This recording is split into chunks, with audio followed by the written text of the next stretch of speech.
Biography of Chaucer. Chaucer was born when Edward III was achieving his first victories in the 100 Years' War against France.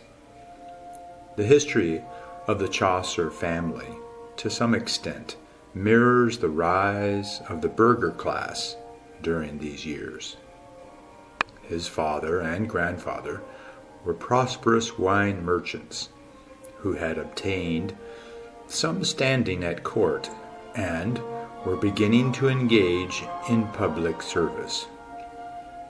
The poet, for most of his life, held government offices, and Thomas Chaucer, who was most certainly the poet's son, rose to wealth and influence in the 15th century.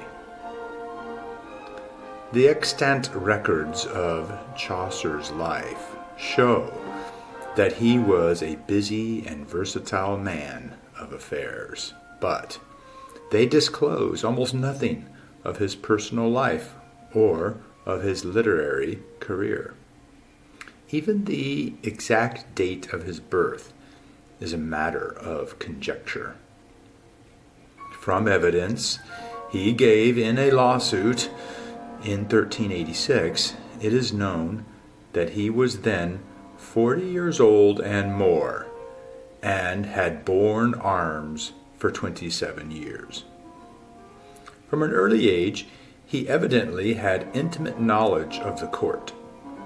He served successively in the households of Lionel, Duke of Clarence, Edward III, and John of Gaunt. Of course, Duke of Lancaster as well.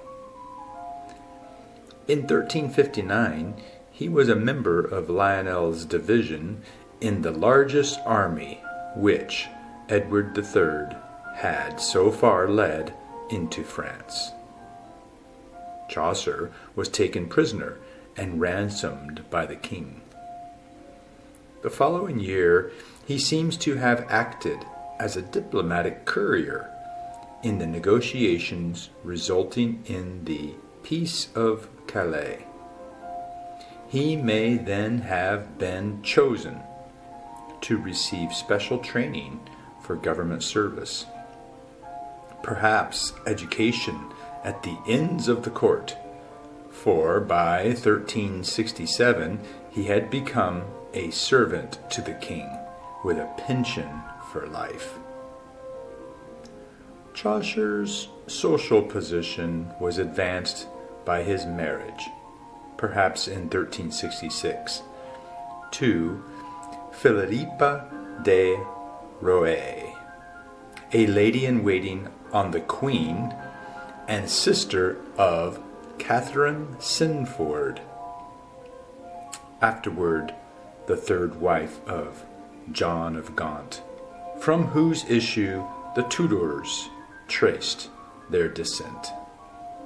Chaucer had already begun to win some reputation as a poet, and on the death of Gaunt's first wife in 1369, he wrote, supposedly at the Duke's request, the Book of the Duchess, in which he shows an intimate knowledge of the French court poetry. During the 10 years of his service as a king's esquire, Chaucer was frequently employed for diplomatic missions to the continent on the king's secret affairs. He went several times to France and the Low Countries, but perhaps the most important for his literary development were the two missions that he made to Italy in 1372 and 1378. The first of these took him to Genoa on a commercial assignment, but he also visited Florence and was there when the city was arranging for Boccaccio's Lectures on Dante. On his second journey to Italy, regarding certain affairs touching the expedition of the King's War, he visited Milan, where Petrarch had lived and worked for the last 20 years of his life.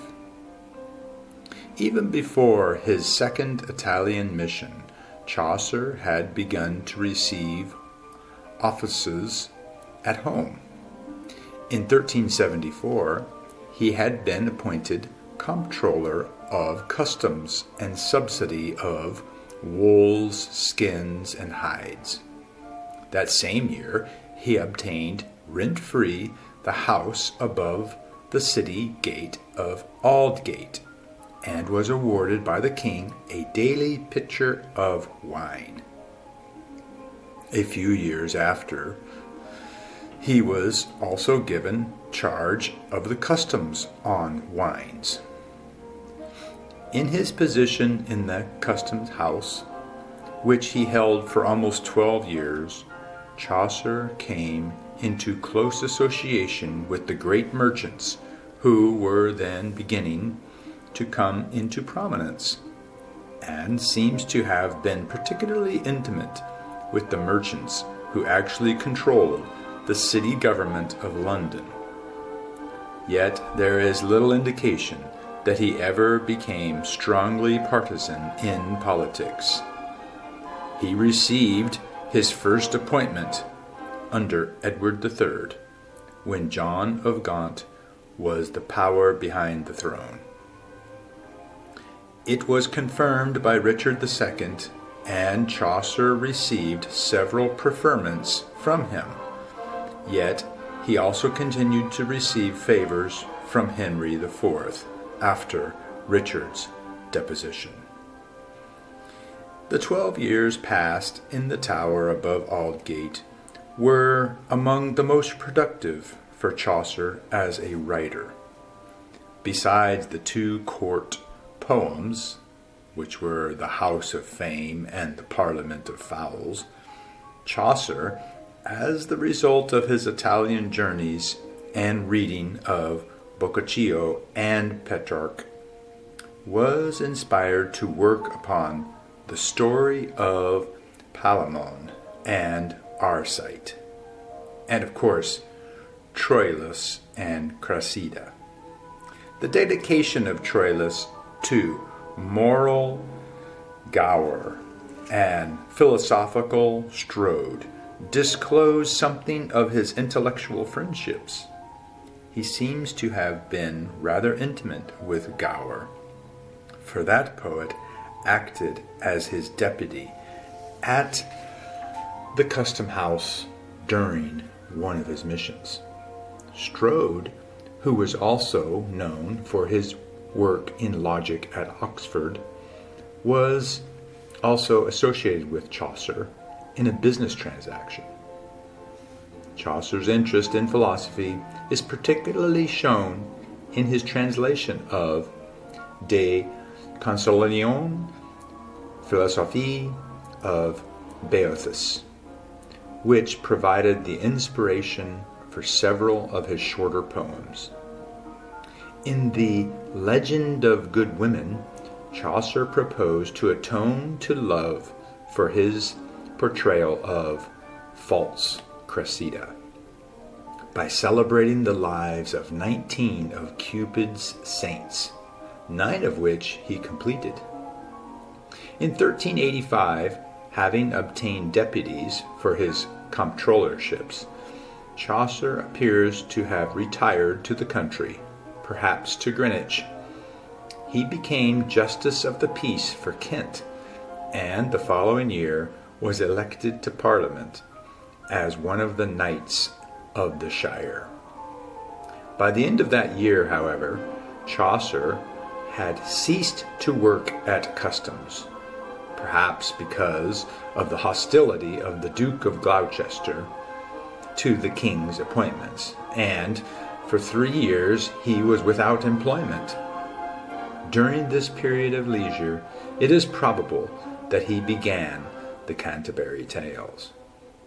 Chaucer entered upon a new series of governmental posts, in 1389, when Richard II assumed direct control of the government. As clerk of the king's works, he supervised the maintenance and repair of the royal buildings and parks, including the construction of scaffolds for the tournament at Smithfield. In this office, he was obliged to travel constantly, and was twice robbed by highwaymen on the same day. His clerkship ceased in 1391, and he became administrative director of North Petherton Forest in Somerset. This was his last regular office, and although he spent some time in Somerset, he was frequently in London, where he continued to enjoy royal favor. His pensions were somewhat irregular, for, as was common at the time, it was difficult to exact payment from the exchequer.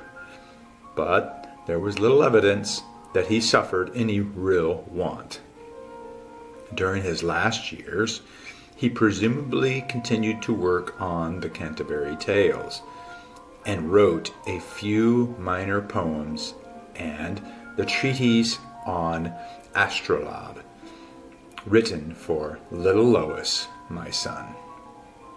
In 1399, shortly after the coronation of Henry IV, Chaucer leased for 53 years a house in the garden of Westminster Abbey. He had previously received several gifts from Henry, and his pensions were approved and increased by the new king. Chaucer lived for less than a year in the Abbey garden. He died on October 25th, 1400, and as a tenant of the grounds was buried in Westminster Abbey in the place now known as the Poet's Corner.